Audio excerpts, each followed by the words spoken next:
ये रब्बि इश्रह ली सदरी व यस्सिर ली अमरी वहलुल उक़दतम मिन लिसानी यफ़क़हू क़ौली बिस्मिल्लाहिर रहमानिर रहीम। अच्छा जी, कंटिन्यू आज कर रहे हैं फिजियोलॉजी से। The first topic here is response to high altitude.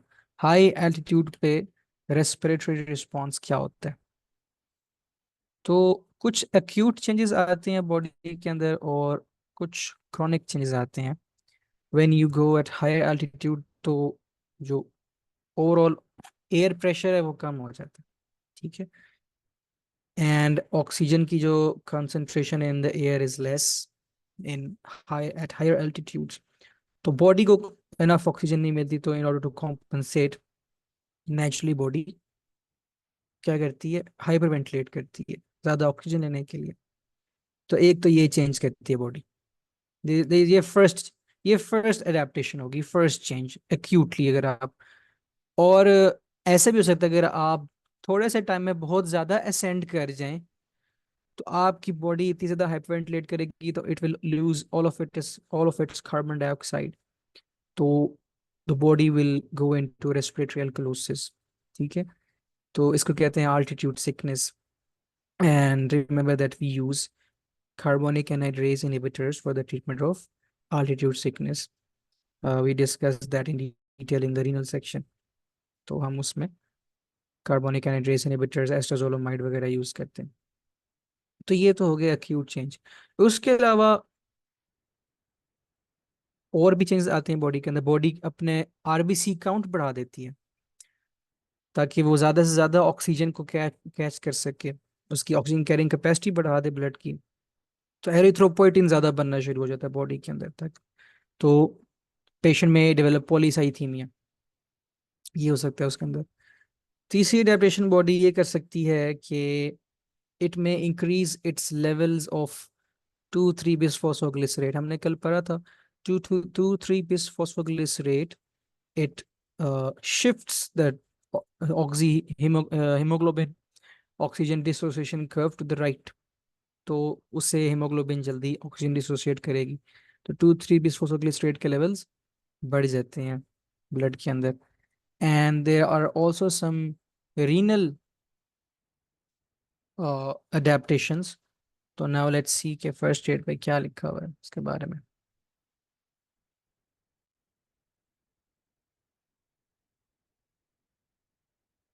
तो ये इंस्पिरेटरी O2 जो है इसका प्रेशर कम है, उसका एयर के अंदर प्रेशर कम है। एंड एज सेड के एटमॉस्फेरिक ऑक्सीजन कम है, पार्शियल प्रेशर ऑफ O2 कम होगा उससे। And body will respond to it by hyperventilating. Hyperventilation करने से body will lose its carbon dioxide and उससे हो जाएगा respiratory alkalosis. And this is what leads to altitude sickness. क्या सिम्टम्स होंगे? Headache, nausea, fatigue, light headedness, sleep disturbance, ये सब होगा, ठीक है। और अगर क्रॉनिक रहे इंक्रीज इन वेंटिलेशन, अगर ये तो था एक्यूट, क्रॉनिक होगा तो there will be increase in erythropoietin, उससे हेमाटोक्रिट एंड हेमोग्लोबिन बढ़ जाएगा, is due to chronic hypoxia. 2,3 bisphosphoglycerate का लेवल बढ़ जाएगा, तो again it binds to haemoglobin और राइट शिफ्ट करवाती है हेमोग्लोबिन डिस्ट्रीब्यूशन कर्व का, O2 ज्यादा रिलीज होगी। And there would also be increase in mitochondria. और तीसरी अडेप्टेशन है रीनल। रीनल सिस्टम क्या करेगा? It would increase its bicarbonate excretion to compensate for respiratory alkalosis. अब इस पर थोड़े से मैं आपको एक्सप्लेन करता हूँ कि इसका क्या मतलब है। Remember your body is always at a balance, ठीक है, balance of two things, acids and bases, acid and base. Acid मतलब CO2, carbon dioxide dissolved in water is actually acid, carbonic acid जिसको कहते हैं। Base you got bicarbonate. तो यहाँ पे hyperventilation करने से CO2 कम हो जाती है बॉडी में एंड बॉडी डेवलप्स एल्कलोसिस। अब इस एल्कलोसिस को करेक्ट करने के लिए बॉडी अपने ब्लड से बेस, किडनीज जो हैं वो बेस को भी कम करना शुरू कर देता है ताकि ये जो बैलेंस है वो मेंटेन रहे। तो इसलिए रीनल एक्सक्रीशन और बाइकार्बोनेट बढ़ जाती है ताकि ये एल्कलोसिस कॉम्पनसेट हो जाए, ठीक है। ये लिखा हुआ कैन ऑगमेंट विद एसिटोजोलामाइड, इसका आपको बता रहा था, use in the treatment of altitude sickness. तो और ये तो होगी जो बॉडी की डेप्रेशन है, लेकिन इसका नुकसान क्या हो सकता है बॉडी को, जब क्रोनिकली हाइपोक्सिक रहेगी ना बॉडी। एंड मैं आपको बताया था कि हाइपोक्सिया में पल्मोनरी वैस्कुलेचर कंस्ट्रिक्ट कर जाता है, तो उससे एक्सेसिव पल्मोनरी वेसोकंस्ट्रिक्शन होगी, उससे क्या होगा, पल्मोनरी वैस्कुलर रेजिस्टेंस बढ़ेगी, उससे पल्मोनरी हाइपरटेंशन डेवलप होगी, उससे राइट वेंट्रिकुलर हाइपरट्रोफी होगी। ठीक है, and ultimately this can lead to cor pulmonale, cor pulmonale right sided heart failure. ठीक है, तो this is how body responds to high altitudes. Next है रिस्पॉन्स टू एक्सरसाइज। अब कल मैंने आपको बताया था कि लंग्स के 3 जोन्स हैं। ठीक है, जोन 1, जोन 2, जोन 3, और हर एक की अपनी अपनी वी क्यू है। इसके अंदर वी क्यू इज 1, जोन 1 में we Q is around 3, and zone 3 can we Q is around 0.6। यहाँ पे वेंटिलेशन भी अच्छी है, ब्लड फ्लो बहुत ज़्यादा है। यहाँ पे वेंटिलेशन और ब्लड फ्लो अराउंड इक्वल हैं। यहाँ पे वेंटिलेशन कम है लेकिन ब्लड फ्लो उससे भी ज़्यादा कम है, that is why we Q is greater. तो मैंने आपसे कहा था, जब एक्सरसाइज करता है तो blood flow to all of the zones it becomes uniform. ठीक है, it becomes uniform, and upper जो लोब है, जो जोन 1 है, उसकी वी क्यू 3 से कम होके 1 हो जाएगी, तो इट ऑलमोस्ट अप्रोचेस 1। ठीक है, लेकिन here I'd like to correct myself from yesterday's lecture. The overall VQ of the lung, overall VQ ratio of the lung, it will increase. ठीक है, it will increase and it can increase up to 20 times. क्या उसकी क्या वजह है? उसकी वजह ये है कि मैं आपसे कहा कि ब्लड फ्लो इंक्रीज होगा। ठीक है, ब्लड फ्लो इंक्रीज होगा, लेकिन साथ ही साथ वेंटिलेशन भी इंक्रीज होगी। ठीक है, आपका टाइडल वॉल्यूम भी बढ़ जाएगा और रेस्पिरेटरी रेट भी बढ़ जाएगा। That is why the overall VQ ratio of the complete lung will increase. ठीक है, जोन 1 की सिर्फ अगर बात करें तो उसमें कम हो गई है, लेकिन ओवरऑल लंग की इट विल इंक्रीज। तो रिस्पॉन्स एक्सरसाइज क्या है? Increase heart rate, increase stroke volume, increase blood flow, increase blood flow to the pulmonary circulation, and increase VQ ratio from base to apex, becoming more uniform. उसके अलावा there be increase cellular respiration, ज़्यादा exercise करें, myocyte ज़्यादा use करेंगे, glucose को break down करेंगे, they would produce more carbon dioxide, there be more carbon dioxide production, और pH tissue की पीएच कम हो जाएगी। एंड रिमेंबर के पीएच का हमने पढ़ा था, when pH decreases it shifts the oxygen dissociation curve, haemoglobin oxygen dissociation curve to the right. ठीक है, तो टिश्यू में ज्यादा अच्छे से O2 ऑफलोड होगी, end of course O2 consumption भी ज्यादा है, रेस्पिरेटरी रेट ज्यादा होगा to meet these increase oxygen demands and remove this excess carbon dioxide. तो ये सब कुछ होगा इन रिस्पॉन्स टू एक्सरसाइज। फिर ये दिया हुआ partial pressure of oxygen in the when, ये कम हो जाएगा, because for example if this is the muscle, ठीक है, यहाँ पे आर्टरी एंटर हो रही है एंड यहाँ से वेन आ रही है, तो वेन के अंदर अब O2 जाहिर है कम होगा, because most of it is has been used, यहाँ पे अब ज्यादा यूज होगी, इसलिए the partial pressure of oxygen will decrease, whereas CO2 concentration will increase because now more of it is being produced. So this is what's going to happen in response to exercise. Next है मेथहेमोग्लोबिन। मेथहीमोग्लोबिन, ये haemoglobin ही है, the only difference is that जो iron है haemoglobin का वो oxidise हो गया, वो +2 से +3 की स्टेट में चला गया। Iron in haemoglobin is normally in reduced state which is ferrous, ये फेरस से फेरिक बन जाएगा, फेरिक 3। ठीक है, and ferric form Fe3+ form it does not bind oxygen, या ऑक्सीजन बाइंड नहीं करती। ठीक है, हाँ, मेथ हीमोग्लोबिन की एक बात है, it has greater affinity for cyanide. ठीक है, and we actually make this into a use, वो मैं आगे एक्सप्लेन करूंगा कैसे हम साइनाइड पॉइजनिंग में इस चीज से फायदा उठाते हैं। ये अभी नेक्स्ट अभी अगले सफ़े पर ही है। तो it has Grote increase affinity for cyanide. तो देर देर उससे क्या होगा कि tissue hypoxia from decrease O2 saturation and decrease O2 content.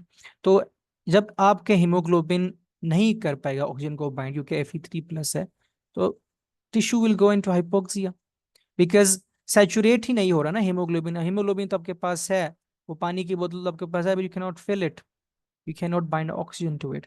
तो your overall O2 content will decrease. हमने कल भी जो हमने पिछले लेक्चर में पढ़ा था ग्राफ, मैं आपको दोबारा दिखा दूं। उसके अंदर हमने यहाँ देखा था, यहाँ पे ये मेट हीमोग्लोबिन के अंदर H B concentration normal, saturation will decrease because of poor binding O2, and partial pressure of oxygen normal रहेगा, and total O2 content will decrease. ठीक है।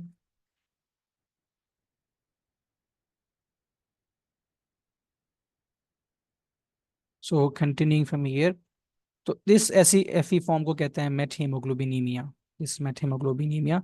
और एग्जाम के अंदर जो key word the examiners which they love to mention in the scenario, वो कहते हैं कि चॉकलेट कलर्ड ब्लड हो गया, चॉकलेट कलर।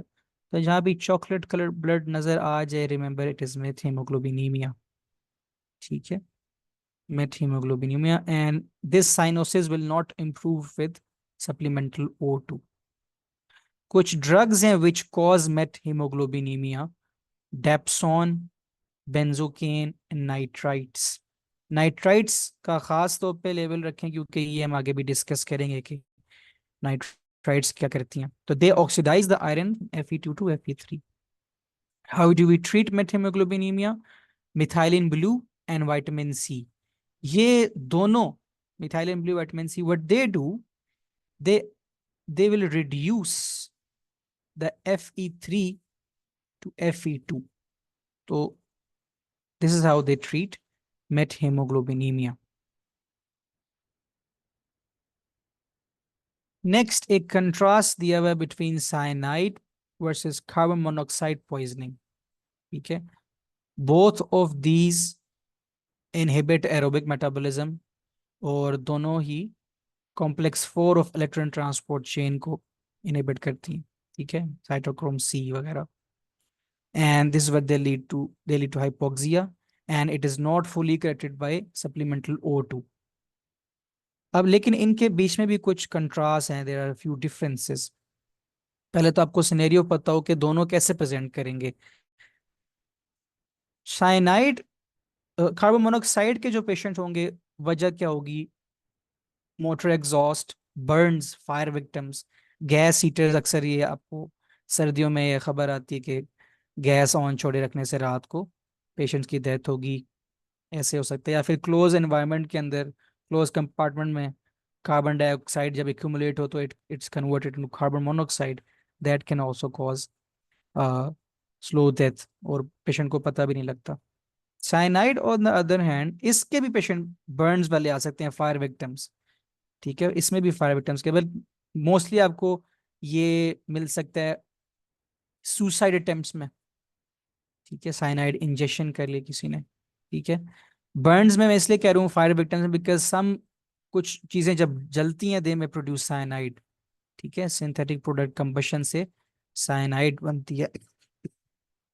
एंड एक और भी है, एप्रिकॉट सीड्स इंजेक्शन से हो सकता है, लेकिन इतना ये सिग्निफिकेंट नहीं है। I haven't seen any questions. Amygdalin, amygdalin present in the apricot seed, जिससे भी साइनाइड हो सकती है पॉइजनिंग। लेकिन जो इंपॉर्टेंट वाले हैं ये फायर वाले और साइनाइड इंजेक्शन वाले। प्रेजेंटेशन क्या होगी? दोनों के अंदर you get headache, confusional state दोनों के अंदर होगी। अब फर्क दोनों के अंदर ही, you may see cherry red skin, you may see cherry red skin here as well. ठीक है, और द टू डिफरेंसेस जो दोनों के अंदर हैं, इन साइनाइड पॉइजनिंग में you would get this odour, this bitter almond odour, जो इसके लिए करेक्टरिस्टिक है, ये फोरेंसिक में आपने पढ़ा होगा। And for carbon monoxide poisoning you would gate bullish skin lesions. और कार्बन मोनोऑक्साइड पॉइजनिंग में लाइकली है कि एक से ज्यादा लोग इन्वॉल्व हों, फैमिली, पूरी की पूरी फैमिली या 3-4 लोगों की इन्वॉल्वमेंट, क्योंकि वो एक ही एनवायरमेंट में होंगे। ठीक है, तो what would you get on labs? labs on cyanide poisoning you would get elevated lactate. क्यों? क्योंकि एरोबिक जो रेस्पिरेशन थी वो अब तो नहीं हो रही, because ETC electron transport chain बंद हुई हुई है। तो body would start doing anaerobic metabolism and that would produce lactic acid. तो उस केस से एनाइन गैप मेटाबॉलिक एसिडोसिस होगा साइनाइड पॉइजनिंग में। वेर एल whereas on carbon monoxide में आपको क्या नजर आएगा? Partial pressure of O2 normal होगा, कार्बोक्सी हीमोग्लोबिन ज्यादा होगी, और O2 की जो सैचुरेशन है बी डिक्रीज्ड। ठीक है। एंड इसका जो सीटी स्कैन के ऊपर, सॉरी एमआरआई के ऊपर, you can observe globus pallidus lesions. जो ग्लोबस पैलिडिस है, you can see this is globus pallidus, तो it is has become white. ठीक है। तो ये globus pallidus lesion these are more in the favor of carbon monoxide poisoning, लेकिन rarely you can also see them in cyanide poisoning. ये वाला जो अब पोर्शन है ना इनके डिफरेंसेस का, ये सबसे ज्यादा इंपॉर्टेंट ये वाला पोर्शन है। What be the effect on oxygen haemoglobin curve, जो एग्जामिनर्स को ज्यादा पसंद है, but they like to ask. तो इन साइनाइड पॉइजनिंग में कर्व बिल्कुल नॉर्मल होगी, नॉर्मल कर्व होगी। ऑक्सीजन सैचुरेशन भी ठीक होगी, ऑक्सीजन का पार्शियल प्रेशर भी ठीक होगा, ऑक्सीजन की जो सैचुरेशन है वो भी ठीक होगी, सब कुछ ठीक होगा रिगार्डिंग ऑक्सीजन। तो ऑक्सीजन डिसोसिएशन कर्व भी बिल्कुल बिल्कुल नॉर्मल होगी, जैसे ये नजर आ रही है आपको। तो oxygen dissociation curve would also B normal, जैसे नजर आ रही है ब्लैक में आपको। कार्बन मोनोऑक्साइड के अंदर, कार्बन मोनोऑक्साइड पॉइजनिंग के अंदर, because it affects the binding abilities of the haemoglobin, तो उसके अंदर ऑक्सीजन डिसोसिएशन कर्व को अगर ऑब्जर्व करें आप, सी, तो it is something like this.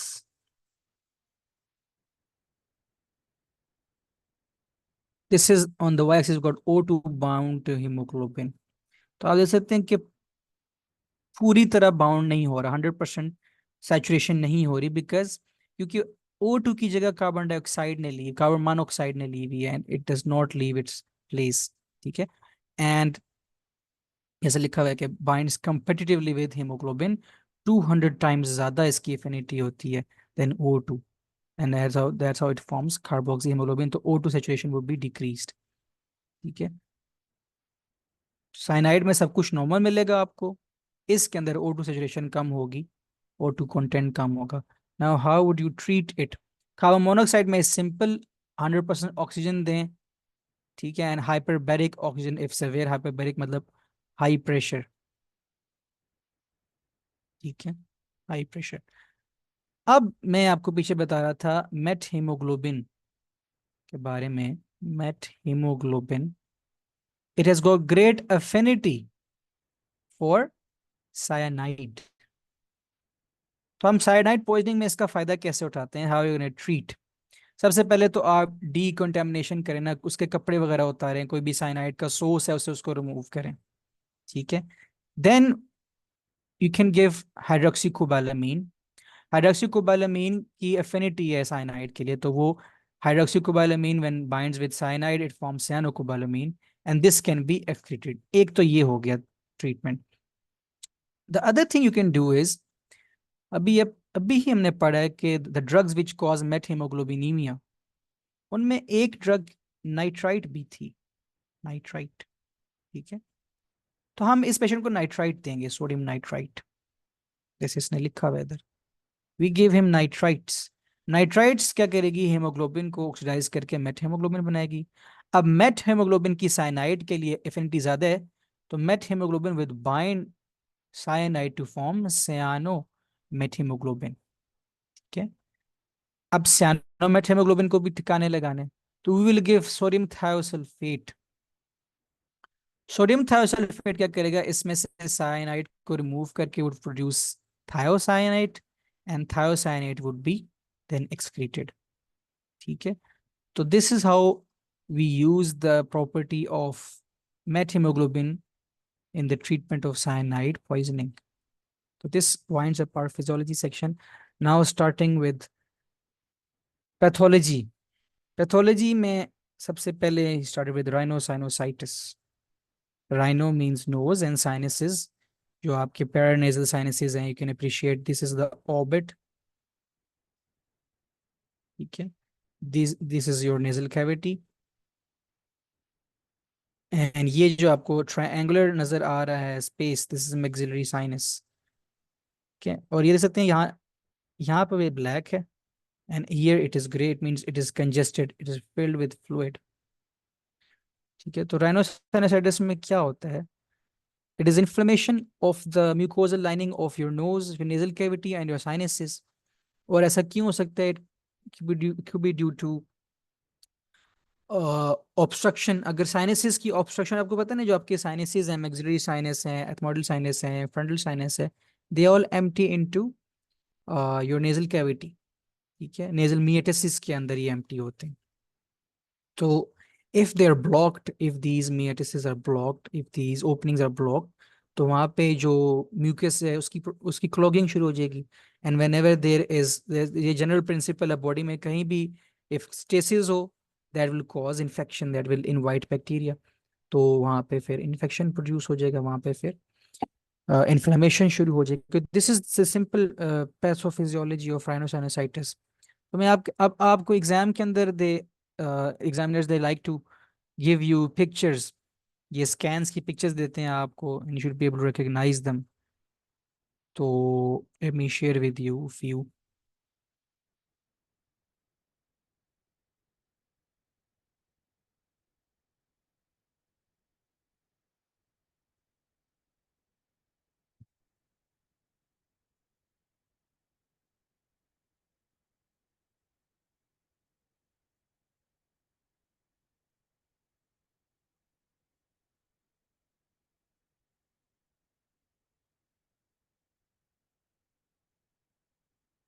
ये देखिए आप, this is a normal person and you can appreciate the structures well.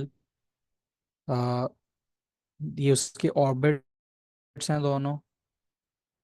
ठीक है, ये उसके जो दोनों nasal, these are the ethmoidal sinuses, these are the maxillary sinuses. ठीक है, and this is the oral cavity, this is the oral cavity. तो बड़ा उसका नॉर्मल है, बिल्कुल दोनों एम्प्टी हैं। Now you can observe the abnormal one. ये यहाँ पे कैन क्लियरली, मैं हमेशा एक बात कहता हूँ कि स्कैन्स, जो भी स्कैन्स है ना, स्कैन्स जितने भी स्कैन्स हैं, इधर it's x-ray, MRI, CT scan, whatever it is all about symmetry. कुछ भी चीज एसिमेट्रिकल नजर आ रही है, इट इज अ पैथोलॉजी। तो यू कैन सी कि यहाँ पे ये तो ब्लैक है, एयर है, दिस इज नॉर्मल, लेकिन यहाँ पे it is all congested, is all congested. So if this patient has rhinosinusitis, or he could also be having some tumor in here, कोई ट्यूमर भी हो सकता है। तो ये सारा कंजेस्टेड है इसका ये एरिया। ठीक है, इसी तरह से दिस, ये एक अलग सेक्शन है, दिस इज द नोज। ठीक है, एंड यू कैन ऑब्जर्व कि ये उसका मैक्सिलरी साइनस है, और दोनों तरफ थोड़ी बहुत यहाँ पे भी थोड़ी सी है, थोड़ा सा म्यूकस यहाँ पे भी है, और ये तो कंप्लीटली ऑब्स्ट्रक्टेड है।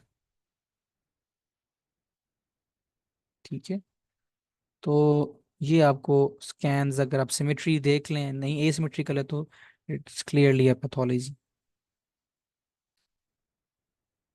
ठीक है, तो कुछ खास ऑर्गेनिजम्स हैं विच कॉज राइनोसाइनोसाइटिस, तो वो भी आप माइक्रो में कहता हूँ कि आप पैरेलल में माइक्रो जरूर चलाएं। जो रोज एक दो वीडियो स्केची की देख ली, ताकि आपको साथ साथ वो भी होता रहे। तो क्या फर्स्ट एड अब क्या लिख रही है वो भी देख लेते हैं। Obstruction of sinus drainage into nasal cavity, inflammation in pair over pain over affected area, and maxillary sinus commonly effect होता है। आप देखिए ये मैक्सिलरी साइनस है। ठीक है, maxillary sinus which drains against gravity due to ostia. और ये आपको एनाटॉमी का कोरेट उसमें बताया हुआ कि कौन से साइनसेस कहाँ पे एम्प्टी होते हैं। तो रिमेंबर, जो सुपीरियर में एटस है, it drains posterior ethmoid, middle meatus drains frontal, maxillary and anterior ethmoid, और inferior meatus के अंदर ओपनिंग होती है of the nasolacrimal duct. तो एक एनाटमी का कोरिलेट है. Now the organisms which are responsible for this, rhinovirus, ठीक है. एंड ये बहुत कॉमन है कि जब भी वायरल इन्फेक्शन होता है तो it is often super imposed by bacterial infection. ठीक है, तो वो कौन से वाले हैं? Influenza, haemophilus influenza, strep pneumoniae and moraxella catarrhalis. तो these are the organisms responsible for rhinosinusitis. वैसे कुछ कॉम्प्लिकेशंस हैं. This can spread to other areas surrounding structures. आप देखें बिल्कुल मैक्सिलरा के बिल्कुल करीब ही ऑर्बिट है, तो it can enter the orbital cavity, it can enter the orbit, or it can enter the cavernous sinus, it can enter the brain. तो ये इसकी कॉम्प्लिकेशंस. अगर ऑर्बिट में चला गया, it will cause orbital cellulitis. ठीक है, inflammation in the orbit. Cavernous sinus में चला गया, it will cause cavernous sinus syndrome. And brain में चला गया तो it can cause meningitis. Okay, so this was about rhinosinusitis. Next, epistaxis, bleeding from the nose. क्या वजह है epistaxis की? That is thanks to Kieselbeck plexus. Kieselbeck plexus का आपको पता होना चाहिए anatomy, how it is formed. तो 4 arteries हैं.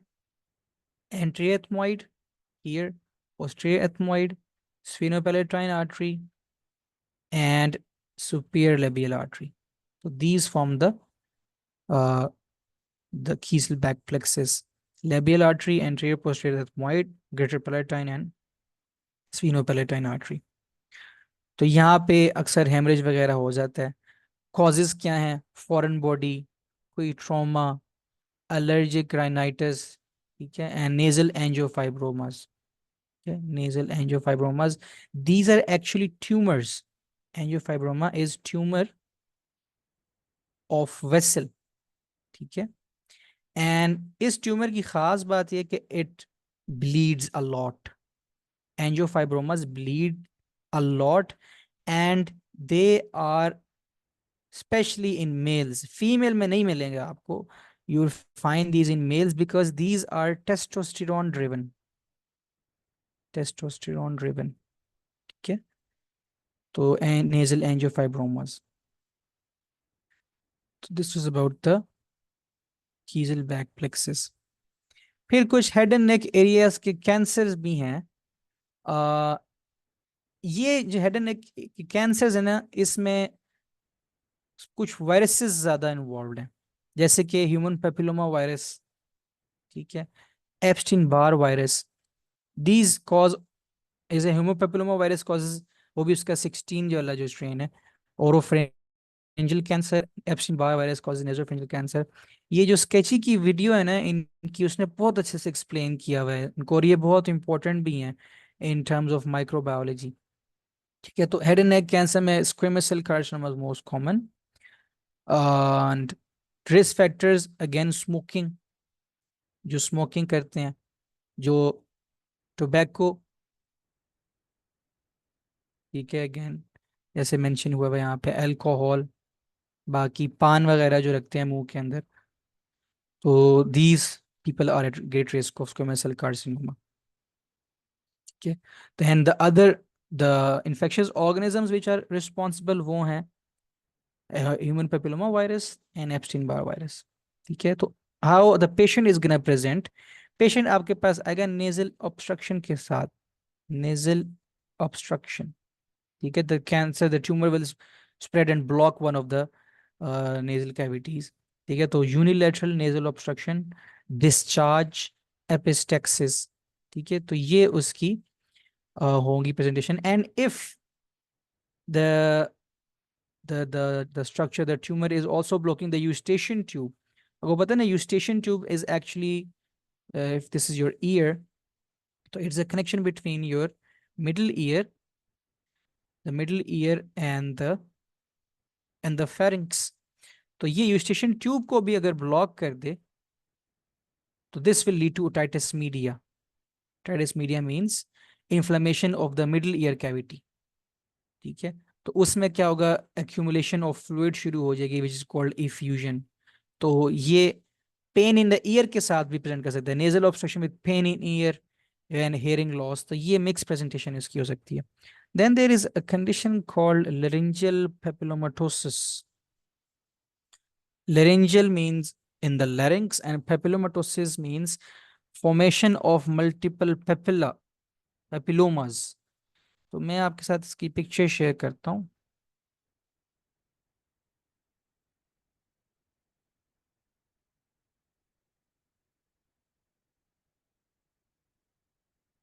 So this is, you can observe, these are your vocal cords. ये vocal cords हैं, okay, the vocal cords.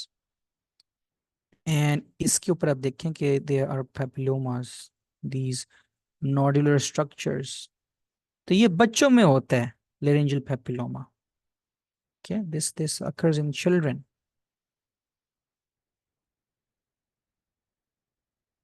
इसको उसका दूसरा नाम है रिकरेंट रेस्पिरेटरी पेपिलोमाटोसिस। तो it is benign, first of all कोई आपको उतनी घबराने की बात नहीं है इसमें। It's a benign laryngeal tumour, ठीक है। एंड ये वोकल कॉर्ड्स को कर रहे हैं involve, the true vocal cords, specially in children, ठीक है।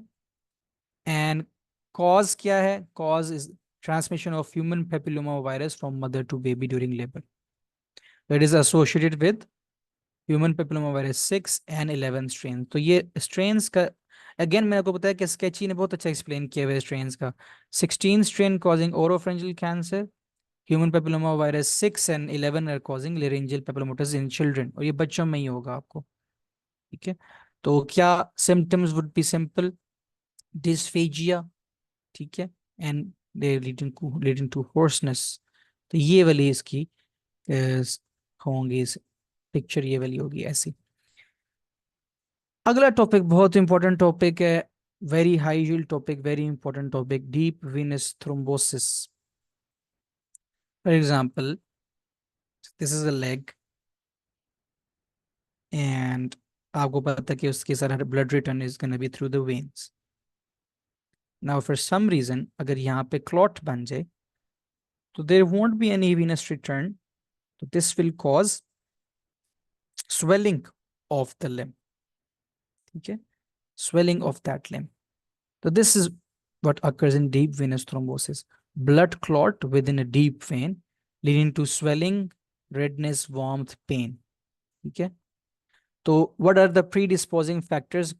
इसके predisposing factors वही हैं which promote clot formation. तो again you just revise the Virchow triad. इसमें तीन चीजें थी, blood stasis नंबर वन।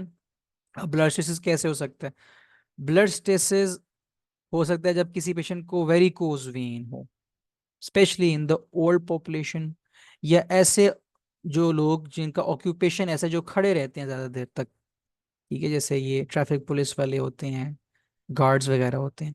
तो उनकी with time the veins they dilate और the blood starts to pool in them, और जहां ब्लड पूल करे वहां ब्लड स्टेसिस हो रही है, it will promote clot formation. तो ये विर्कोट्राइड का एक पॉइंट ऐसे पूरा हो जाता है। Next is hypercoagulability. और हाँ, एक तो ऐसे वेरिकोज वेन के थ्रू हो सकता है, लेकिन अगर if for some reason the lower limbs are kept immobile for a long time, ये बहुत इंपॉर्टेंट है, सिनेरियो में आता है। ये सिनेरियो पता है कैसे आएगा इसका, द पेशेंट ट्रेवल्ड, पेशेंट ने बहुत लंबा ट्रेवल किया, वो बैठा रहा एक जगह बहुत देर तक, मे बी लाइक उसकी कोई 18 घंटे की फ्लाइट थी, या उसने बहुत लंबा बस ट्रेवल किया है, ट्रेन में ट्रेवल किया, तो उसमें भी it will cause, it can promote formation of the of a thrombus, ठीक है, in the veins। तो ये स्टेसिस के थ्रू। फिर there are some hypercoagulable states जिसमें उसकी कोएगुलेशन हाइपरकोएगुबल स्टेट है, जैसे for example if he is taking certain drugs, जैसे ओरल कॉन्ट्रासेप्टिव्स जो हैं OCPs, they produce a hypercoagulable state, they can promote clot formation. या फिर the patient is taking testosterone, that all can also cause a hypercoagulable state, ठीक है। और if there is some endothelial damage, तो ये विर्को triad की जो 3 points हैं, जैसे उसने अभी बताया हुआ है। स्टेसिस, जैसे कि आफ्टर ऑपरेशन भी जो पेशेंट बेड रिडन होते हैं उनमें इस वेरी कॉमन सिनेरियो के अंदर ये दो काफी आते हैं। एंड लॉन्ग फ्लाइट या drive. Hypercoagulability, there is defect in coagulation, जैसे कि ओरल कॉन्ट्रासेप्टिव्स वगैरह में, प्रेगनेंसी में, फैक्टर 5 लिडिन डेफिशिएंसी में। Factor 5 Leiden deficiency is discussed in the blood section, haematology section के अंदर। और if there is some endothelial damage. ठीक है।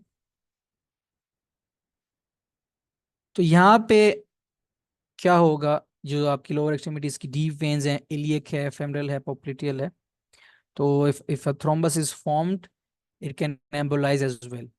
ठीक है, ये यहाँ से एम्बोलाइज करके ये हार्ट में जाएगा, मतलब इन्फे वेना केवा से होते हुए it will enter the heart here in the right atrium. Right atrium से ये जाएगा राइट वेंट्रिकल में, and through the right ventricle it will enter the lungs, जहाँ पे it will cause pulmonary embolism, जिस जो हमारा अगला टॉपिक है, हम डिस्कस करते हैं। तो जब भी बॉडी में क्लॉट बनता है ना, तो उसका एक बड़ा सेंसिटिव टेस्ट है which called D dimer. D dimer is a very sensitive test. It is not specific for DVT but it is sensitive. ठीक है, it is got high sensitivity but low specificity. बाकी the first investigation of choice इसमें you go for ultrasound. ठीक है, ultrasound करते हैं आप with Doppler, तो आपको उसके ऊपर क्लॉट नजर आ जाता है। How you can treat it? You treat it with unfractionated heparin या लो मोलिकुलर हेपरिन देते हैं आप उसको। ठीक है।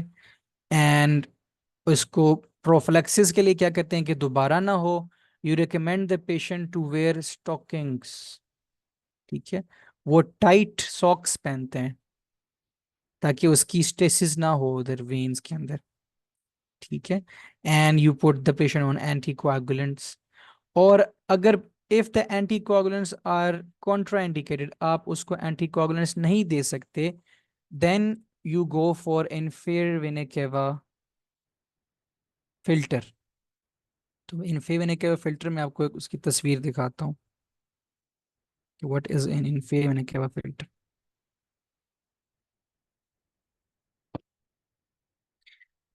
मैं आपको बताया ना कि क्लॉट डिसलॉज होकर इन्फेयर वेना केवा से ट्रेवल करके हार्ट तक जा सकता है, वहां से वो लंग्स में जा सकता है। तो अगर हम इन्फेयर वेना केवा में एक फिल्टर प्लेस कर दें तो क्लॉट वहीं पे रुक जाएगा, जैसे कि यहाँ पर। See, this is the inferior vena cava. ये iliac veins हैं. This is a filter. It will trap the blood clot, so it won't let it enter the heart. तो ये it is a prophylactic protection pulmonary embolism से बचाने के लिए patient को। ठीक है। Next is pulmonary embolism. pulmonary embolism अभी मैंने आपको बताया इसकी सबसे बड़ी कॉज डीप वेन थ्रोम्बोसिस है। डीप वेन थ्रोम्बोसिस जो भी हमने अभी पढ़ी है। ठीक है। तो दिस, अब ये क्लॉट के साइज पे डिपेंड करती है सेवेरिटी पल्मोनरी एम्बोलिज्म की। कुछ बहुत लार्ज क्लॉट्स होते हैं। ठीक है, इतने बड़े क्लॉट्स होते हैं that they obstruct the pulmonary artery, दोनों राइट और लेफ्ट दोनों को। आपको पता ना कि pulmonary artery it divides into right and left pulmonary trunk. तो वो क्लॉट इतना बड़ा होता है, let me change the clip, ये क्लॉट वो दोनों को, दोनों पे जाके फंस जाता है ऐसे। तो उससे क्या होता है, blood flow to the lungs is obstructed.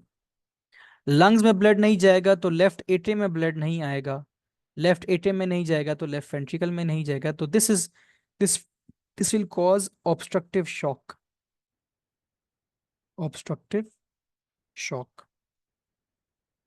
तो ऐसे एम्बोलस को हम कहते हैं सैडल एम्बोलस। Saddle embolus. तो let me share with you some pictures of saddle embolus.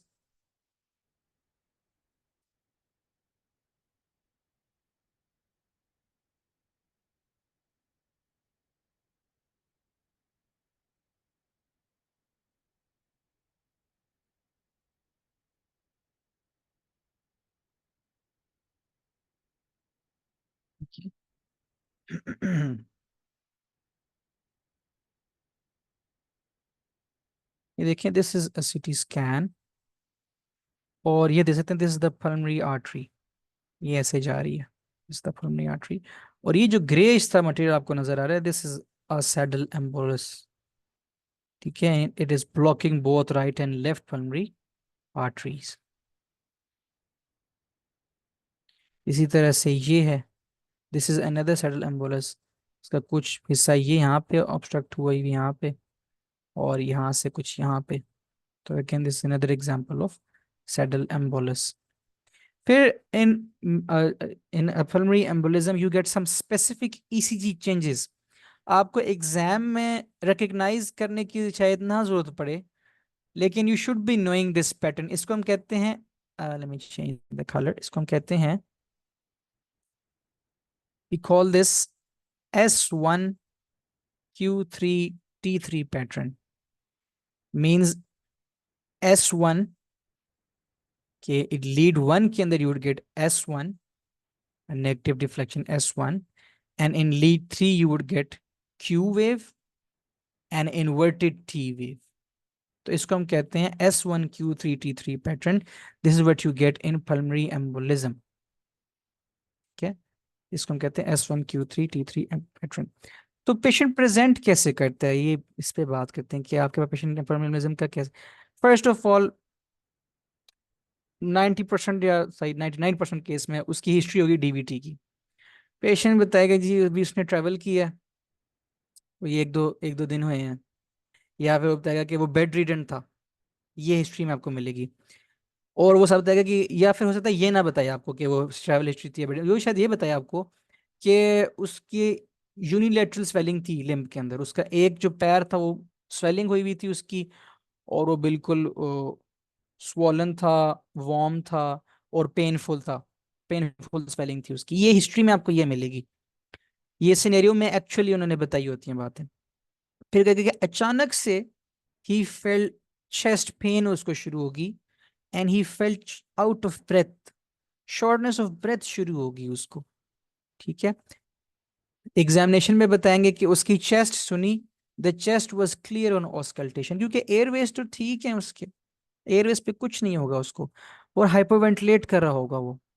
इसलिए जो, और हाइपरवेंटिलेट क्यों करे, क्योंकि उसकी वो वीक्यू रेशियो है, वीक्यू मिसमैच हो गया, परफ्यूजन उसकी हो ही नहीं रही लंग्स की। तो ही वुड हाइपरवेंटिलेट हाइपरवेंटिलेट, और वो हाइपरवेंटिलेट कर करके ही वुड डेवलप रेस्पिरेटरी अल्कोलोसिस। तो ये पेशेंट अक्सर रेस्पिरेटरी अल्कोलोसिस में आपको नजर आएंगे। CO2 सारी वो, सारी CO2 निकाल देते हैं बॉडी से। आप करवाएंगे इसके चेस्ट एक्सरे, आपको चेस्ट एक्सरे पे एक खास फाइंडिंग मिलेगी, उसको हम कहते हैं Hampton hump appearance. Hampton hump appearance. me share the diagram with you.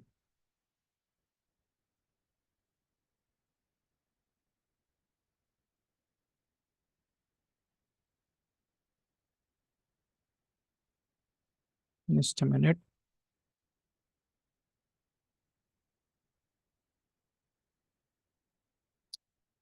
Hampton Hump appearance.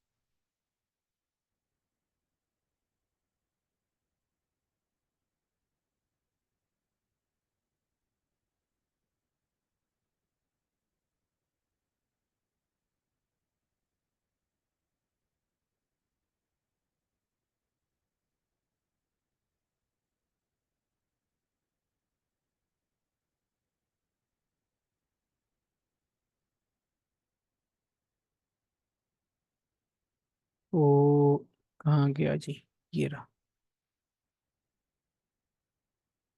तो ये देखें, this is Hampton Hump appearance. You get a wedge shaped white area, triangle के shaped का। This is called Hampton Hump sign। ठीक है, इसी तरह से यहाँ पर भी, यहाँ पे कैन अप्रिशिएट इट, यहाँ पर ऐसे this triangular shape।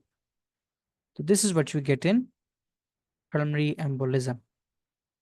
It's a sign of pulmonary embolism। अब हम फर्स्ट एड को रीड कर लेते हैं।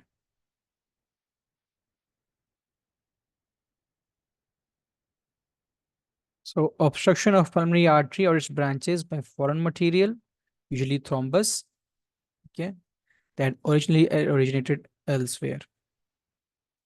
Affected alveoli are ventilated but not perfused, ठीक है, एंड मे प्रेजेंट विद, कैसे प्रेजेंट करेगा, सडन ऑनसेट डिज्निया, अचानक से सांस उखड़ेगा उसका, प्लूरिटिक चेस्ट पेन होगी उसको, tachypnoea, tachycardia, hypoxaemia and respiratory alkalosis, remember respiratory alkalosis होगा। लार्ज एम्बोलस अगर हुआ, इसको सैडल एम्बोलस कहते हैं, जैसे मैंने आपको दिखाया, it may cause sudden death. क्यों? क्योंकि it will prevent left ventricle from filling and there will be increase right ventricular size, ठीक है, इसको हम, इससे हो जाता है ऑब्स्ट्रक्टिव शॉक हो जाता है। I discuss this in great detail in the CVS section, ठीक है। तो you can go for CT pulmonary angiography, उसमें इमेजिंग टेस्ट ऑफ चॉइस है पल्मोनरी एम्बोलिज्म के लिए, to look for the defect. ECG के ऊपर क्या नजर आएगा, it will show sinus tachycardia और less commonly S1Q3 T3 abnormality. फिर इसने बताया लाइंस ऑफ जहन, जो क्लॉट होते हैं ना, clot, for example if this is a clot, उसके ऊपर हम लोग कुछ लाइंस नजर आएंगी ऐसे, इस तरह का पैटर्न नजर आएगा क्लॉट के ऊपर। This actually helps us differentiate कि ये क्लॉट बिफोर डेथ बना है या आफ्टर डेथ बना है। तो if the clot formed before death, तो उसमें ये लाइंस ऑफ ज़ा नजर आएंगी आपको। तो इसमें बेसिकली होता पता है क्या है, ये बनता है क्योंकि पहले क्लॉट बनना शुरू होता है, फिर फिब्रिन वगैरह और प्लेटलेट्स वगैरह आते हैं, फिर उसके अब ब्लड फ्लो कर रहा होता है ना साथ साथ, फिर उस पर डेपोजिशन होती है आरबीसी की एक लेयर की, आरबीसी की लेयर के बाद उसके बाद दोबारा फिब्रिन की डेपोजिशन होती है, फिर दोबारा एक लेयर आरबीसी की लगती है, फिर दोबारा फिब्रिन की लगती है, फिर दोबारा आरबीसी की, तो ये इंटरचेंज होती रहती है आपस में। तो interdigitating areas of pink and red, pink मतलब platelet and fibrin, and red RBC found only in thrombi formed before death. तो they help distinguish between pre and postmortem thrombi, बस यही है। How would you treat it? Anticoagulants, heparin, direct thrombin factor inhibitors, और inferior vena के filter, मैंने आपको भी समझाया वो, if contraindication of anticoagulation is there, ठीक है। अब जो पल्मोनरी एम्बोलिज्म है, एक तो मैंने आपको बताया कि डीवीटी से आ सकता है, लेकिन there can be other sources as well. Fat embolus भी हो सकता है, एयर एम्बोलस भी हो सकता है, एमनियोटिक फ्लूइड एम्बोलस भी हो सकता है। फैट एम्बोलस अक्सर, मैंने अक्सर 2-3 केस भी देखे हैं इसके इन रियल लाइफ, और उसमें हमेशा there would be a history of a large bone fracture, shaft का फ्रैक्चर, खास तौर पे ह्यूमरस, सॉरी ह्यूमरस कह रहा हूँ, फीमर, फीमर, बिकॉज इसी, ये जो बड़ी बोन्स है ना, फीमर वगैरह, they contain bone marrow, fat. तो जब बोन टूटती है ना, साथ वेसल भी टूटती है, तो chunks of that bone marrow they enter the vein and they then go into the lungs, तो ये फैट एम्बुलस। लेकिन फैट एम्बुलाए में एक साथ और भी करेक्टरिस्टिक फाइंडिंग होगी, कुछ न्यूरोलॉजिकल सिम्टम्स भी होंगे, पेशेंट कंफ्यूज्ड होगा, या हो सकता है उसका कोई मतलब न्यूरोलॉजिकल सिम्टम्स आपको देगा पेशेंट, ये फैट एम्बोलाई के साथ स्पेसिफिक है। इसी तरह से एयर के एम्बोलाई भी बन सकते हैं। वो कैसे बन सकते हैं? रोड ट्रैफिक एक्सीडेंट्स में if the when is ruptured, उसमें से एयर एंटर कर जाएगी अंदर, या फिर डॉक्टर की वजह से हो सकता है, आइट्राजेनिक, पेशेंट को वो कोई कर रहा था, प्रोसीजर कर रहा था, नीडल पास कर रहा था, तो इट पियर्स द वेन और वहां से एयर एंटर करेगी। तो इसी तरह से amniotic fluid embolism will occur in as a complication of pregnancy during delivery, amniotic fluid when में अंदर एंटर करके उससे एम्बोलिज्म हो गया। तो ये टाइप्स ऑफ एम्बोलाएं हैं सारी, ठीक है। और इसमें सबसे इंपॉर्टेंट डीवीटी और फैट एम्बोला सेकंड नंबर पे, और उसकी हमेशा एसोसिएशन होगी विद लॉन्ग बोन फ्रैक्चर्स और लाइपोसक्शन। तो उसमें there will be a triad of hypoxemia, neurological abnormalities, मैं बताया एनपीटीकियल रैश। एयर एम्बोलाई किस में आपको मिलेंगे? डीकम्प्रेशन सिकनेस में आपको मिलते हैं। डीकम्प्रेशन, इस पे भी हम बात करते हैं ये क्या होती है। और they can occur with hyperbaric O2 when treatment with hyperbaric O2। इसको, sorry, you treat केजन disease with hyperbaric O2। Other cause is the other cause is iatrogenic. कोई इन्वेसिव प्रोसीजर कर रहे थे आप, just give me a second, sorry for the disturbance.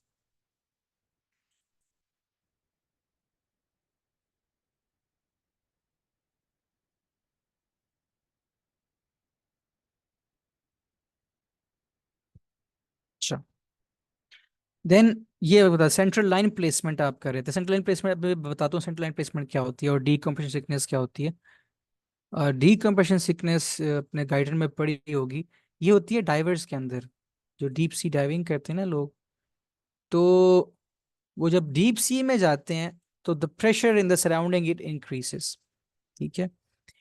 And वो जो उनके cylinders होते हैं उसके अंदर there is nitrogen, there is oxygen, लेकिन नाइट्रोजन भी काफी सारी होती है, तो वो भी उनके ब्लड में जा रही होती है, क्योंकि वो अंडर प्रेशर उसकी इंस्पायरेशन हो रही होती है। लेकिन फिर जब वो हाई एल्टीट्यूड पे एकदम से राइज करते हैं ना, डीप सी से एकदम से सरफेस पर आते हैं, वो जो नाइट्रोजन डिसॉल्व हुई हुई थी ना ब्लड में, वो फौरन से अनडिसॉल्व होके बबल्स बना देती है।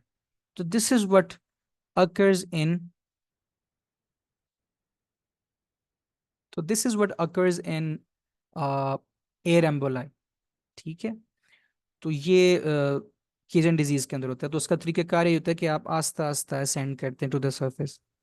और सेंट्रल लाइन प्लेसमेंट क्या होती है, CV line placement, let me show it to you on a white board. ये अक्सर आईसीयूज के अंदर you would observe it. Basically हम ना नीडल इंसर्ट करते हैं एक,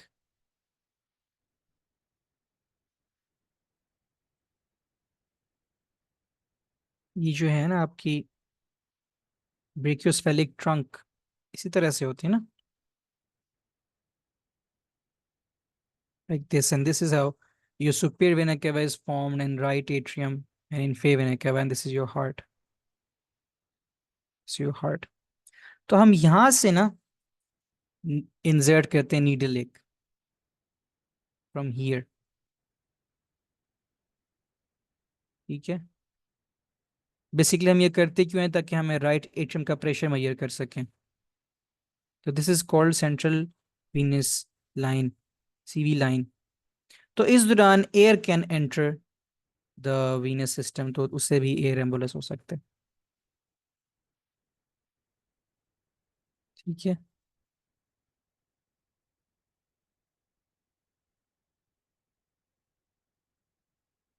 तो लास्ट पर amniotic fluid emboli. Amniotic fluid emboli labour की कॉम्प्लिकेशन पोस्टपार्टम होते हैं, can be due to uterine trauma, और इसके अंदर they lead to DIC, disseminated intravascular coagulation. DAC is discussed in greater detail in the hematology section, and it has got high mortality. ठीक है। तो ये सारे एम्बोलाई हैं, the different types of emboli, और उनकी डिफरेंट प्रेजेंटेशन है। ये again this is a specimen showing pulmonary embolus, ये क्लॉट है। क्या, दिस इज अ क्लॉट। और ये लाइंस ऑफ जहान है, ये जो मैं आपको एक्सप्लेन कर रहा था। ठीक है, ये different lines, this what you see in a clot formed before death. Next your topic है first aid kit is not very important. It is like low yield topic. Mediastinal pathologies. Different pathologies. For example, different masses मिल सकते हैं आपको mediastinum में. तो remember that, remember 4 T's simply. 4 T for thyroid, thymic neoplasia, teratoma, and terrible lymphoma. ठीक है। Again, ये जो topic है it's not very important, is very low yield. ठीक है। तो अदर मैसेज क्या मिल सकते हैं आपको, यू कैन फाइंड ब्रोंकोजेनिक्सिस हमने डिस्कस की थी, मेटास्टेसिस हो सकता है, हियाटल हर्निया हो सकता है, again hiatal hernia discussed in the GIT section. Posterior mass कोई हो, इसोफेगल का कैंसर हो सकता है। ठीक है। मल्टीपल माइलोमा, न्यूरोफाइब्रोमा, तो these are the different masses you can find in the mediastinum. फिर there is inflammation of the mediastinum, इसको कहते हैं मीडियास्टिनाइटिस। मीडियास्टिनाइटिस अक्सर होता है आफ्टर ओपन हार्ट सर्जरी और ओपन थोरैक्स सर्जरी, जो कार्डियोथोरेसिक सर्जरीज होती है ना, उसके अक्सर ही उसके बाद होता है, commonly due to postoperative complication of cardiothoracic procedures. एक तो ये सबसे कॉमन कॉज है। दूसरी ईसोफेगल परफोरेशन, ईसोफेगस परफोरेट कर जाए तो उसके कंटेंट्स मीडियास्टिनम में आ जाएंगे, ठीक है, उसको हम कहते हैं बोर हाफ सिंड्रोम, अभी इस पे बात करते हैं, ठीक है।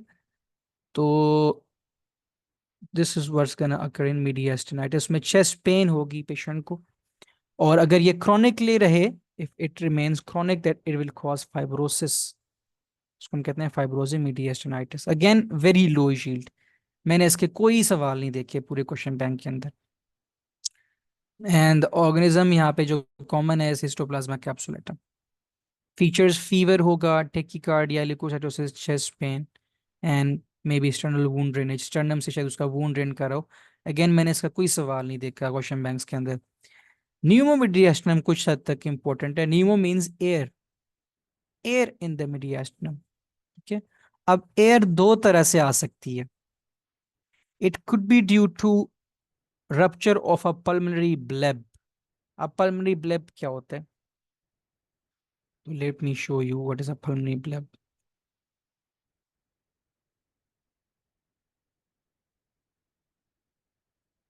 Let me share a picture of pulmonary bleb.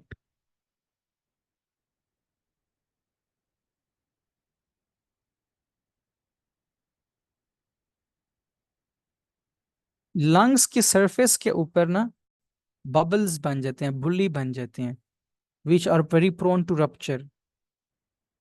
These are pulmonary blebs, okay, ये on the surface these bullies, they can rupture and they can release air।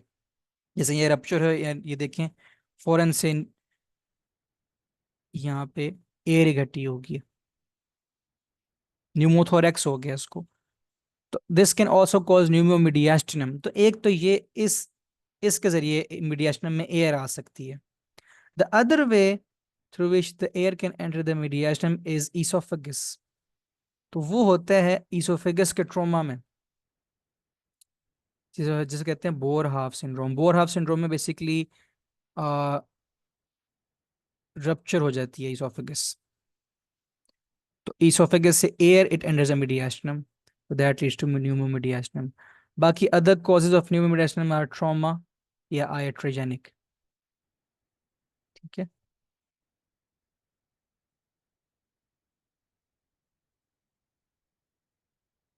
तो इसमें एग्जाम के अंदर एक बड़ी वो पसंद है उनको चीज, they often like to ask, वो है हमान साइन। हमान साइन ये क्लिनिकल फीचर्स में चेस्ट पेन, डिज्निया वगैरह, लेकिन जो हमान साइन है वेरी इंपॉर्टेंट है। आपको क्रेपिटस मिलेगा कार्डिक ऑस्कल्टेशन पे। तो if you find crepitus on cardiac auscultation, it is something pathognomic for pneumomediastinum। Again, all of these are very low yield.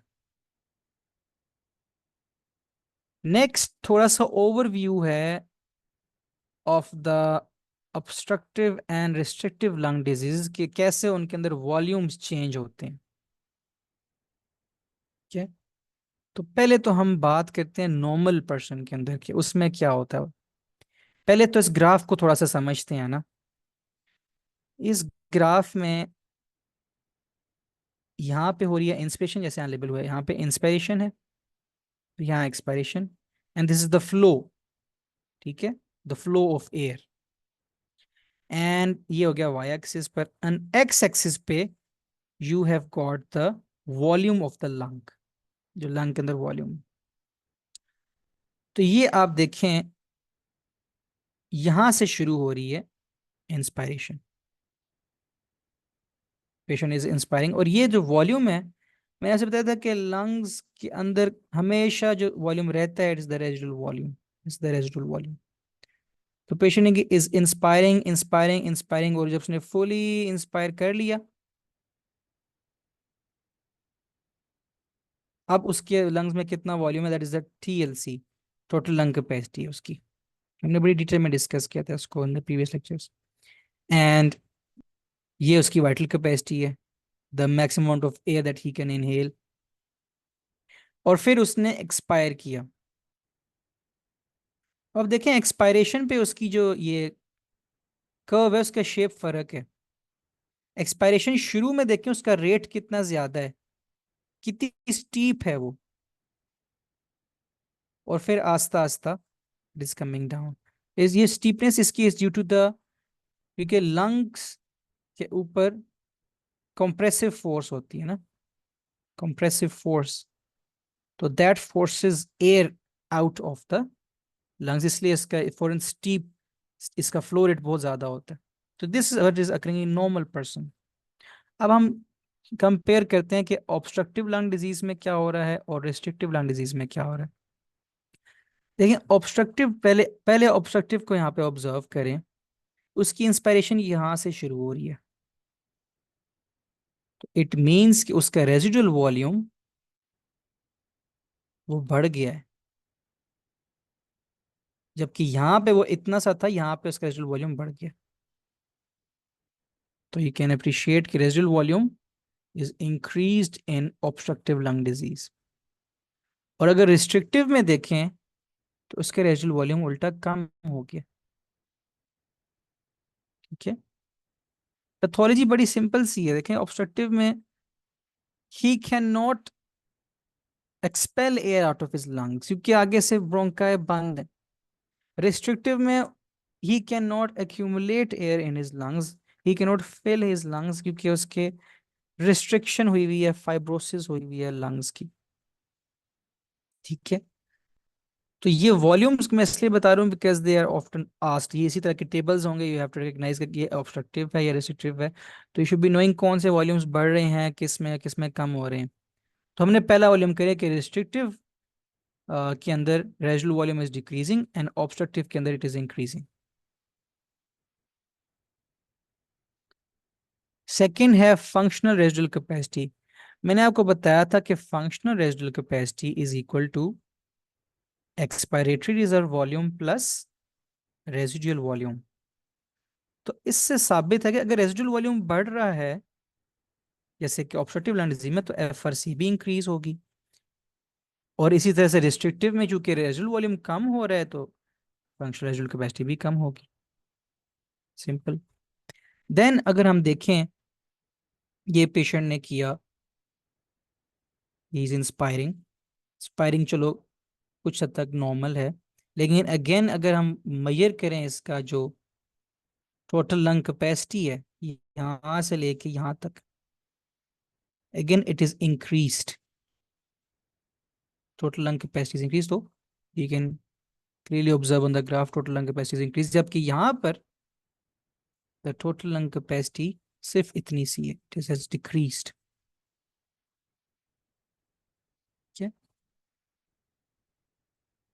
और दूसरी बात ये देखें, इसकी इसकी एक्सपायरेशन की देखें, इसमें एक्सपायरेशन जो नॉर्मल पर्सन की यहाँ तक फ्लो रेट जा रहा था, जो फ्लो रेट पर सेकंड था यहाँ तक था, इसका सिर्फ यहाँ तक है, because he is unable to expire properly because of the obstruction। ठीक है, एंड ओवरऑल जो लूप है ये देखिए it is shifted to the left, ये लूप लेफ्ट को शिफ्ट हुआ for obstructive disease, and for restrictive disease the loop है शिफ्टेड टू द राइट। फिर बात करते हैं थोड़ी सी FeV1 और FeC और इनकी ratio. FeV1 is the forced expiratory volume in 1 second। FeV1 it is decreased in the obstructive lung disease, restrictive में भी डिक्रीज है लेकिन ऑब्स्ट्रक्टिव में ज्यादा डिक्रीज्ड है। And force vital capacity it is decreased in both. तो अब ratio calculate करें, ये is the most important aspect in सब में, और ये सब आप जो ये मेजरमेंट्स करते हैं we do this through spirometer, spirometer पे ये मेजरमेंट्स करते हैं। तो FeV1 और FeC ratio is always decreased in obstructive lung disease. ठीक है, it is decreased in obstructive lung disease. Restrictive में इट कैन बी नॉर्मल और it can be increased even. ठीक है, तो ये this was an overview of both of these restrictive में क्या वॉल्यूम चेंजेस आएंगे, ऑब्स्ट्रक्टिव में क्या वॉल्यूम चेंजेस आएंगे। इसके अलावा भी there is another parameter which is asked in UWorld, तो यहाँ पे नहीं लिखा हुआ, और वो है रेजिडुअल वॉल्यूम ओवर टीएलसी की रेशो।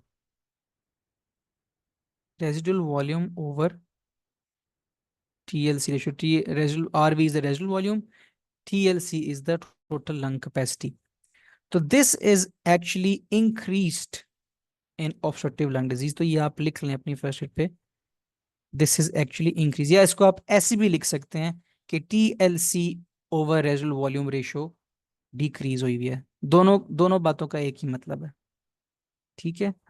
तो ये आप यहाँ पे लिख लें, this for obstructive disease, obstructive lung disease, residual volume over total lung capacity is increased, or in other words, total lung capacity over residual volume is decreased. This was an overview of the obstructive and restrictive lung diseases. So this is it for today's session. Inshallah, हम कल we will study about the obstructive and restrictive lung diseases individually. So thank you for your attention. See you tomorrow.